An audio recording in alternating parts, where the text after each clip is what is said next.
¿En qué se parece el juego del uno con el caso de Pedro Sola, Pati Chapoy y los perritos en Ventaneando?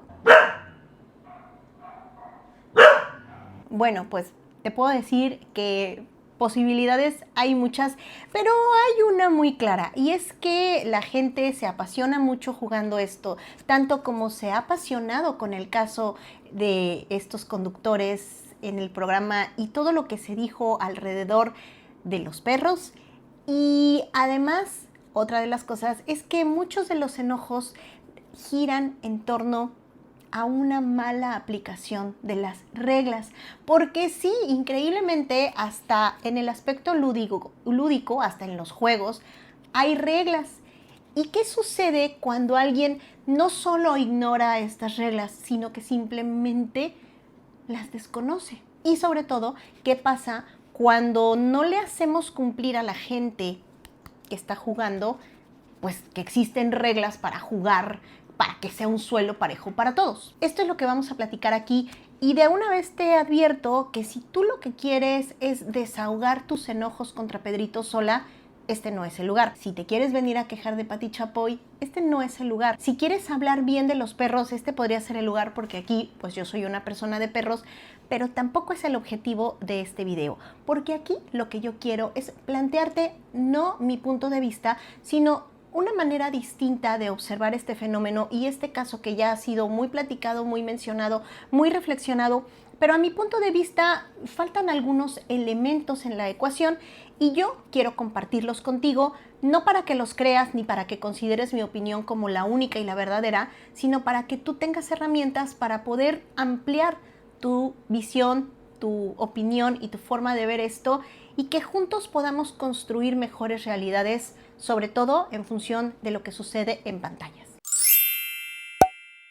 Hola, yo soy Raquel, Ratona de Televisión, y estás en este espacio llamado Ratona de TV, donde aquí platicamos sobre los usos y los abusos en la creación y en el consumo de contenidos audiovisuales, es decir, lo que pasa en las pantallas. Y el caso de Pedro Sola, la verdad es que ha sido muy lamentable y tiene bastantes formas más allá de lo que ya se ha hecho. Muchas personas han expresado, pues sobre todo reflexiones alrededor de si estuvo bien o mal, de cómo ha sido el comportamiento de Pedro Sola como conductor desde hace muchos años, de su visible disgusto o molestia por la convivencia con los animales, y eso pues es un asunto de cada quien.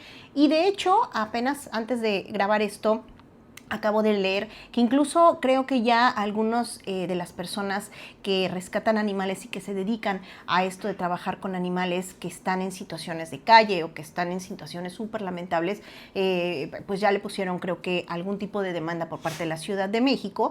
Y es que la verdad es que sí, cuando uno está cerca o pues por lo menos un poco más sensibilizado en todo el tema de lo que sucede cuando los animalitos se abandonan, se dejan simplemente por descuido o porque la gente es así, pues se generan muchas cosas. Y esto puede venir al caso en cuanto a las conversaciones, pero cuando hablamos de medios de comunicación, cuando hablamos de lo que pasa en pantallas, tenemos que partir de suelo parejo para todos y de algunos conceptos que nos tienen que quedar claros a todos, o por lo menos que pueden ayudar a comprender mejor que esto no es solamente un caso de Pedro Sola o de Pati Chapoy, es un caso que tiene que ver y mucho con Televisión Azteca como empresa y de lo que nosotros podemos seguir exigiéndole no solo a TV Azteca, sino en general a quienes están creando contenido o con quienes nos estamos relacionando en las pantallas. Así que voy a dividir esto en dos: formas y normas. Vamos a hablar de las formas porque las formas son importantes y porque durante el trabajo que yo he desarrollado hace ya más de 10 años hablando de telenovelas y de algunos de estos grandes formatos audiovisuales, me queda todavía más claro que las formas determinan los fondos. Y yo no me creo, sí, opinión impopular, yo no me creo esta idea de que el contenido sea el rey. Yo creo que para muchas cosas sí es muy importante lo que tenemos que decir, pero que también siempre es importante y muy necesario que entendamos que las formas que utilizamos para que nuestros mensajes viajen no solamente van a determinar si las personas se van a sentir atraídas hacia esto que nosotros estamos diciendo, para analizarlo, para reflexionarlo, para incluso, no sé, quejarnos o estar en contra, sino que necesitamos de pronto entender la importancia de cómo son las formas. Te voy a poner un ejemplo. Un plato hondo en sí mismo puede ser irrelevante, puede no ser necesario. Y de pronto el valor del plato está en lo que pones en el plato. A lo mejor le pones cereal con leche, a lo mejor le pones una sopa o a lo mejor le pones el mejor pozole de tu vida. El plato es un plato y de alguna manera está hueco. Va a tener una importancia si es tu plato de cuando eras niño y comías el cereal o si te recuerda cuando tu mamá hacía un pozole delicioso. No lo sé, solo estoy diciendo cosas porque pues quizás las formas en sí mismas no son valiosas, pero sí lo son los usos que hacemos de estas formas y cómo les damos sentido a estas formas. Y en ese caso es para mí importante plantear el concepto del infoentretenimiento o del infotainment como una de estas posibilidades que han existido entre nosotros, no propiamente o sí como un formato audiovisual, sino más bien como una manera de trabajar que hibrida y que nos evita el hecho de pensar que siguen existiendo formas puras de comunicación a nivel audiovisual. No quiero enredarte mucho, ahí voy. Cuando la televisión estaba iniciando, no había mucho. Sabíamos que el espacio de noticias nos daba noticias y buscábamos noticias.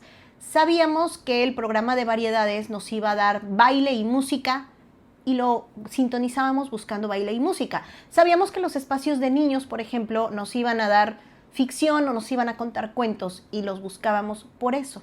Pero hoy en día las formas comunicativas han cambiado muchísimo y dicen los que saben que mucho de esto ha ido cambiando de acuerdo también al desarrollo comercial de los medios de comunicación, en contra de las lógicas que, por ejemplo, en Europa eran más relevantes en cuanto a que en los países europeos la televisión pública era pues primordial y los medios comerciales llegaron muy tarde o llegaron más tarde, como digamos a mitad de los años 80 o a principios de los años 80. Y la lógica de lo comercial tuvo que ponerse, digamos, en competencia con lo que ya tenían los medios públicos, que eran como muy cuidadosos en las formas, entonces cuando había que dar noticias eran solemnes y así. Entonces, esta forma de hibridar noticias con entretenimiento hizo que fuera más fácil que la pantalla del entretenimiento se viera que la lógica del entretenimiento comercial fuera aceptada. ¿Por qué? Pues porque era más desenfadada, porque no era tan solemne, porque incluso decían las cosas en otro tono y hacía que la gente se riera y se informara, pero también después supiera cosas y luego se riera otro más y así. Todo eso que lo pueden encontrar ustedes en este libro, en esta publicación maravillosa. Y no me acuerdo ahorita, les voy a dejar aquí el nombre del escritor, del autor que menciona que justamente este asunto de la hibridación, por una parte es muy bueno porque no hay reglas y todo se permite, pero es muy malo porque no hay reglas y todo se permite. En ese sentido, lo que nosotros hemos visto con Ventaneando desde hace 30 años es el resultado de este tipo de experimentos que además fusiona, por ejemplo, la manera de hacer periodismo que venía de esa parte más comercial de los medios ingleses y que era, digamos, un periodismo que le llamaban como de tabloide. Y pues eran como, era un amarillismo, era una nota complicada, ¿no? Y que en el caso de México y en el caso de Ventaneando, pues fue adaptada y adoptada por una lógica también de entender la nota rosa, que venía muy cerquita de este tipo de periodismo que se hace o se hacía alrededor de las celebridades, ¿no? Un poco jugándole como al Hola o como estas publicaciones, pues que venía este tipo de nota de celebridad y evidentemente aderezada de eso que tanto nos gusta y que tanto seguimos buscando en el lenguaje actual. No me digas que no, porque cuando hablamos de la palabra chisme, ya nos hace la diferencia. Y, a ver, A mí me encanta consumir el podcast de chisme corporativo y ahora cada vez más que el chismecito legislativo, que el chismecito de no sé qué. ¿Por qué? Porque entendemos que el chisme es una manera desenfadada de aprender, de informarnos, pero también de que nos lo cuenten en un lenguaje así como bien amable. Y eso tenía Ventaneando. Y Ventaneando lo que hizo fue un juego de roles. Se nos planteó como un programa de periodismo, pero bajo una suerte de lógica como de mesa chacotera, como lo decía Broso en el programa del Mañanero, y había roles, porque por una parte sí tenían como la idea de darnos esta parte del rigor que venía en la figura, irónicamente desde hace 30 años ha venido en la figura de las mujeres. Primero de Pati Chapoy, que era la periodista, que Pati Chapoy venía haciendo periodismo de espectáculos desde mucho tiempo antes en Televisa.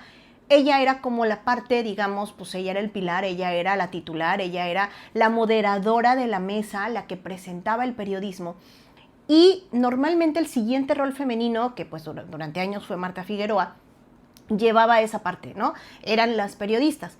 Por otra parte, tenías como al otro elemento masculino, que en ese caso era Juan José Origel en sus orígenes. Después, si lo pensamos en el rol que jugó Daniel Bisoño, pues era como la figura más bien como la light, como la que te daba la parte de lo social, de la socialité, que era un poco en el caso de, o de la celebrity, que era un poco en el caso de Origel, ¿no? Que, ok, sí, periodista, pero él era el que estaba cercano a las estrellas, él era el que era amigo de Lucía Méndez y de todo esto.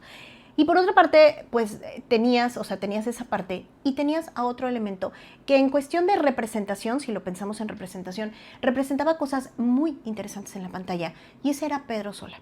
Y Pedro Sola no era, todos lo sabíamos, no era periodista, nos lo presentaron como que no era el periodista propiamente. Pedro Sola era la persona que en ese momento representaba a ti, a mí, a todas esas conversaciones que se daban en la sala de la casa mientras estábamos viendo las telenovelas. Es decir, a él le tocaba ser la figura de la persona de a pie que solía como un hábito natural de consumo, pues echar el chisme de las telenovelas con su mamá o con su abuelita o con quien haya sido. Y ese era el rol y así nos presentaron a un Pedro Sola. ¿Y por qué entonces te hablo de que las formas determinan los fondos, pero también determinan cómo el que como público desde el principio hayamos entrado en una convención muy particular donde, qué bueno que no hay reglas, pero qué malo que no haya reglas, porque implicaba que el periodismo se comentaran las piezas periodísticas, algunas más que otras, en el programa. Y la voz de Pedro Sola siempre fue la voz de alguien que construyó su autoridad porque era la representación, en teoría, de todos los que no teníamos una formación o que no habíamos ido a la escuela o que no éramos propiamente periodistas. Y entonces tenemos una suerte de programa como de revista en donde lo mismo se permitía que hubiera notas muy serias y temas muy delicados, pero incluso por el horario en el que se pasaba, porque no era en una mesa de debate, porque era en una sala, y todas esas formas importan, cuentan, son relevantes, porque entonces nos hacen que de pronto no le exijamos tanto a quienes sabemos que no son los periodistas, porque podría ser cualquiera de nosotros. ¿Y qué tiene que ver con todo esto? Simplemente establecer que la forma que se nos presenta un contenido también determina cómo nos relacionamos nosotros como audiencias. Una vez más, el hecho de que sean chismecitos y todo esto muchas veces hace que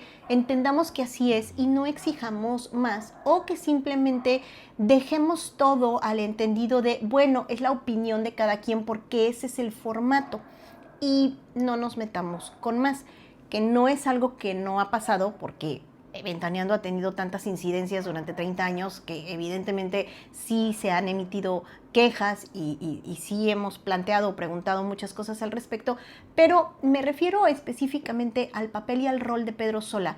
Y es muy curioso, incluso si eso sí lo escuché en una reflexión que hizo hace poquito alguien, que decía y se preguntaba, ¿por qué Pedro Sola, si han pasado 30 años, y muchas cosas alrededor de estos 30 años en cuanto a evolución de los medios de comunicación, formas comunicativas y sobre todo de que han cambiado muchas personas alrededor de Ventaneando. A ver, hasta Daniel Bisoño ya murió, las mujeres que habían representado o que representan la parte también periodística han ido cambiando, ha pasado Boris, ha pasado Mónica, bueno, han pasado muchas mujeres.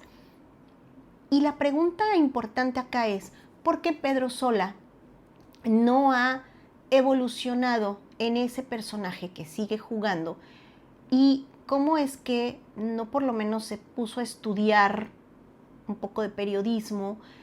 No importa si su representación en el entorno de esa sala no lo fuera, sino porque si eres un hombre profesional, aunque sea otro tipo de profesión, nunca se te ocurrió plantearte que trabajar en medios requiere rigor.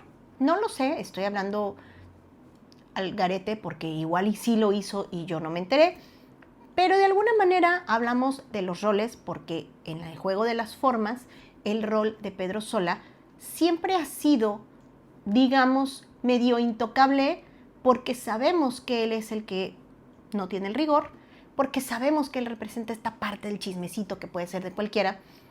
Y creo que ahí está nuestro tremendo error, porque sabemos sus fallas, porque el Señor ha envejecido y parece que aquí la evolución está fuera del chat. Ahora, hablemos de las normas. Y antes de hablarte de las normas, déjame contarte una anécdota que yo tengo justamente con este juego. Y es que mi papá, contador público, que después fue auditor en algunos cargos de gobierno, pues un tipo de reglas, de normas, de procedimientos y de ética. Y mi papá nos enseñó a mi hermana y a mí a jugar hace muchísimos años cuando el juego salió. Y cuando en la cajita te lo vendían con una caja grande, no así en un paquetito que ya ahora es muy así. Y la caja, la parte trasera de la caja, traía las reglas del 1. Y mi papá era muy enfático en que jugáramos de acuerdo a las reglas que la marca o que pues, quien haya hecho este juego había determinado. Y aprendimos, mi hermana y yo, a jugar. Y algo que nos pasó por separado a ella y a mí, o incluso con la familia, cuando después llegábamos con más familia a jugar el 1, nos dábamos cuenta que cada quien se pasaba las reglas por el arco del triunfo.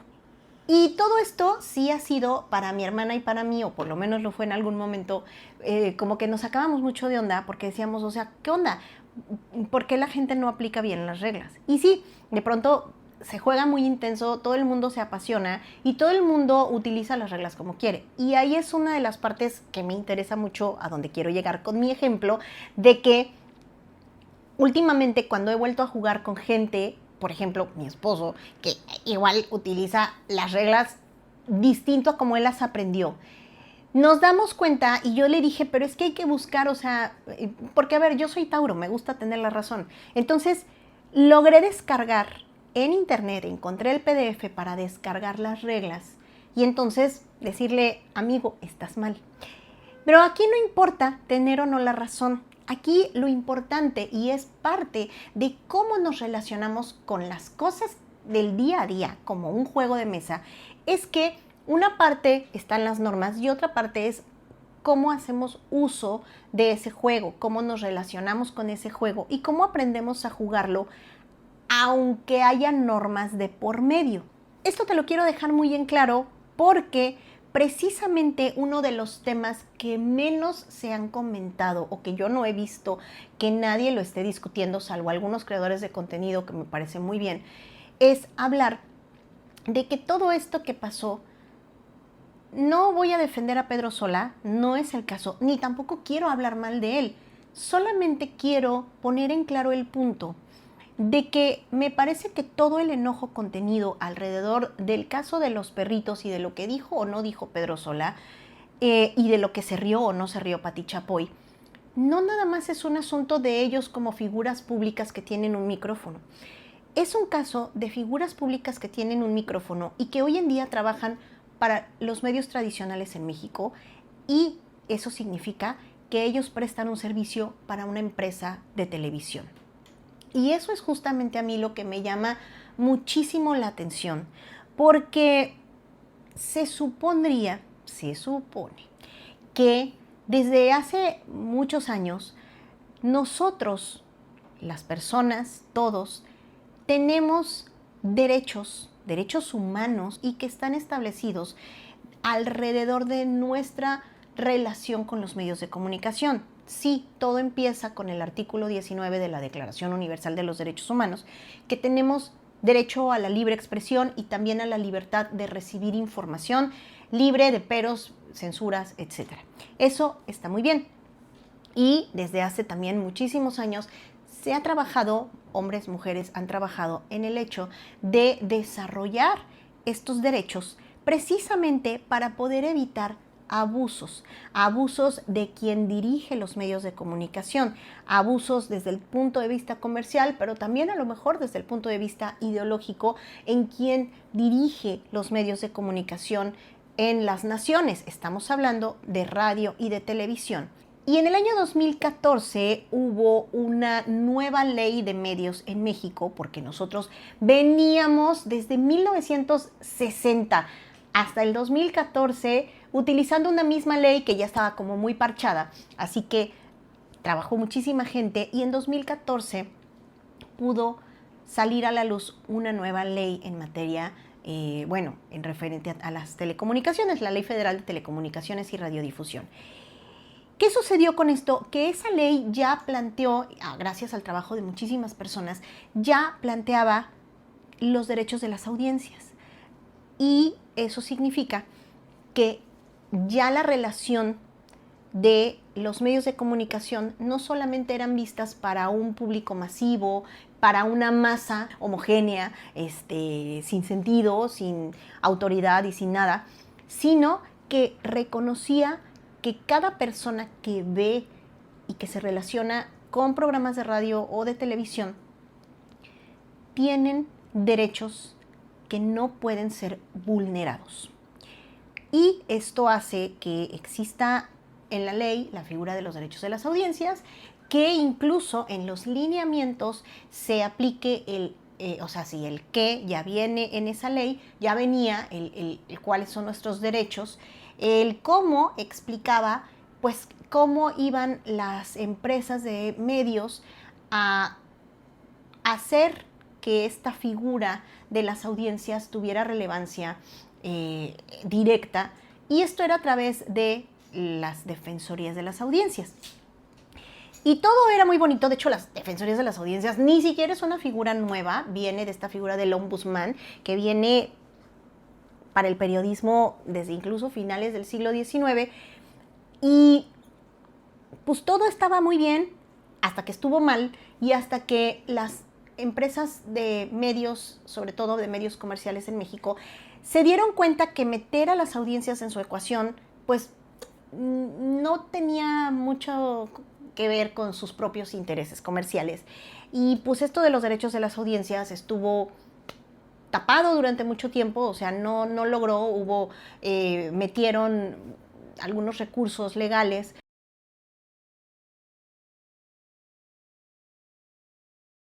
Entonces, ¿hacia dónde quiero ir? En el suelo parejo, en las normas, en el cómo sabemos cómo se utilizan los comodines. Las normas están no para censurar y no para hacer que la gente opine de la misma manera y no para imponer ideologías o formas de pensar por edad, por religión, por condición, por gustos, por lo que sea. No, son suelos parejos y son normas de convivencia. Al uno le vale gorro si quien lo juega le va a las Chivas o a los Pumas o al Cruz Azul, y si el otro le va al América. Si estamos jugando el mismo juego, tenemos que tener las mismas normas, pues para que el que gane, gane, y el que pierda, pues pierda, ¿no? Eso mismo pasa cuando hablamos de los medios de comunicación. Si alguien tiene un micrófono, no lo vamos a excusar solo porque no es un profesional de la comunicación. No vamos a excusar a nadie que tiene la responsabilidad de usar un micrófono solo porque, ay, pues pobrecito, él es el que no es periodista y no sabe. ¿Por qué no? Porque precisamente esto le puede pasar a Pedro Sola como no solo ha pasado en Ventaneando un montón de veces, también ha pasado en otros espacios de Azteca, de Televisa. ¿Y cuál es la respuesta? Que mediáticamente esto pues, se inflama, pero no pasa nada, no trasciende. Ahora, todo esto lo voy a ir rematando con la parte más importante, porque como le explico a mis alumnos y como es la base de esto que es Ratona de TV, que es todo esto de los usos y abusos alrededor de algo que se ha convertido la materia prima para los medios del espectáculo, del entretenimiento, sobre todo el entretenimiento hoy en día en la economía de la atención y sobre todo en redes sociales, porque esto está pasando en la televisión y por eso estoy haciendo esto, porque pasó en la televisión y hay normas, pero evidentemente sigue pasando y pasa muchísimo en internet, que es la emoción como materia prima. Saben que algo nos emociona, saben que algo nos impacta. Y hoy en día, y tristemente, y eso es una práctica cada vez más común, saben lo que nos enoja. Y el enojo, hagan de cuenta, pensemos un poco en la película de Monsters, Inc. ¿Qué sucede? ¿Cómo es que los monstruos en la película 1 obtenían su energía? Asustaban a los niños. Hacían que los niños se pusieran en una emoción tal que generaban energía. Y después se dieron cuenta que la risa era una energía mucho más potente, ¿no? Pero bueno, es que para la lógica de todos, no solamente el asustar a los niños les generaba energía, sino también les generaba poder. Había una relación diferente entre los niños y los monstruos, porque los niños le temían a los monstruos y a los monstruos les gustaba ser temidos. Y en ese sentido creo que funciona la misma lógica, o es una extraordinaria metáfora, para poder hablar de esto, de que a los medios de comunicación les gusta seguir pensando que ellos tienen la verdad. Y claramente la parte institucional es algo que no les gusta. La parte de que todos tengamos un suelo parejo y de que todos podamos tener los mismos mecanismos de queja, pues no les gusta. Eso significa que creo que hay una parte interesante de esto que vimos social y colectivamente, que la gente reaccionó alrededor de algo que ya era un suelo parejo para todos, porque han pasado muchas cosas en Ventaneando. Ha habido gordofobia, han hablado de cuerpos ajenos hasta el cansancio, se han metido con la vida de la gente, incluso con el mismo colaborador Daniel Bisoño, pues ha habido historias de horror espantosas, ¿no? Pero nada había movido a la gente tanto como el que hablaran de un perrito o de perritos en general. Esto sí fue importante, fue un componente y detonó acciones donde propios y extraños reaccionaron. Gente que estaba viendo el programa a la 1 de la tarde o gente que vio o que vimos, ¿no?, los fragmentos que se rolaron en internet. Y muchas personas se indignaron y estuvieron neciándole a Salinas Pliego que él dijera algo, hasta que Salinas Pliego hizo una reflexión y dijo, bueno, y puso un tuit. Aquí podemos darle bastantes lecturas y hay mucha gente que está haciendo teorías conspirativas muy interesantes. Quizás no es necesario, pero creo que yo sí podría darle una segunda lectura de que, porque por supuesto que esto pasa muchísimo más de lo que creemos, sobre todo en redes sociales, la gente se inventa polémicas y a la gente le gusta llamar la atención a través de polémicas. No me crean a mí. Venimos de una semana en donde una senadora de Paraguay se metió con un periodista, en donde un periodista argentino se mete con todo un país como México. ¿Por qué? Porque la gente se engancha, porque el discurso de odio vende, porque sigue siendo una fuerza más poderosa que lo contrario. Eso significa que lo que nosotros estamos haciendo está bien, ya somos esa audiencia, ya somos esas audiencias que nos damos cuenta de lo que está mal y que buscamos que el daño, que es mucho y que puede impactar en cómo la gente trate a los perros, en cómo la gente descuide a los perros solo porque muchísimas personas siguen validando lo que ven en pantallas y no lo cuestionan. Eso está muy bien, pero me parece que la indignación, crear contenido, subirse a ese tren porque es el que está de moda y mañana va a venir uno nuevo, creo que ahí es donde tenemos que pensar cómo estamos utilizando las emociones como un motor que nos está motivando a ciertos cambios sociales.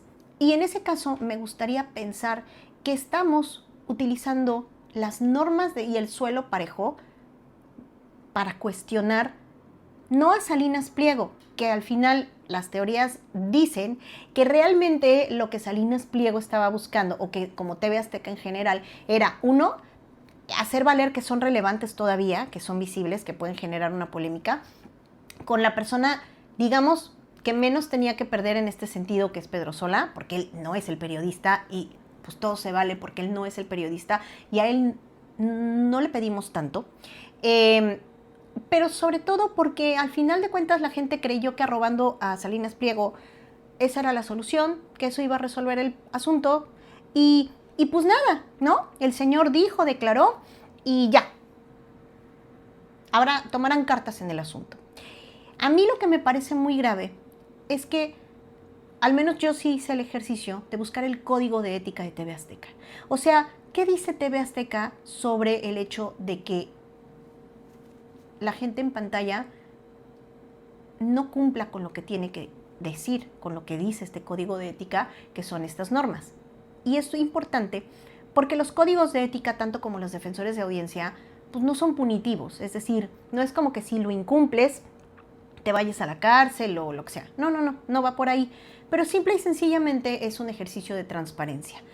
Y nosotros mismos, y la misma TV Azteca está provocando que sea el tío Richie, que tiene, todos lo sabemos, aspiraciones para quedar bien con la opinión pública y con la ciudadanía. Pues está bien, ya el tío Richie declaró y todos muy felices, y si se va Pedro Sola, pues se va Pedro Sola. Y la gente sigue insistiendo en Pedro Sola y en Pati Chapoy como las personas.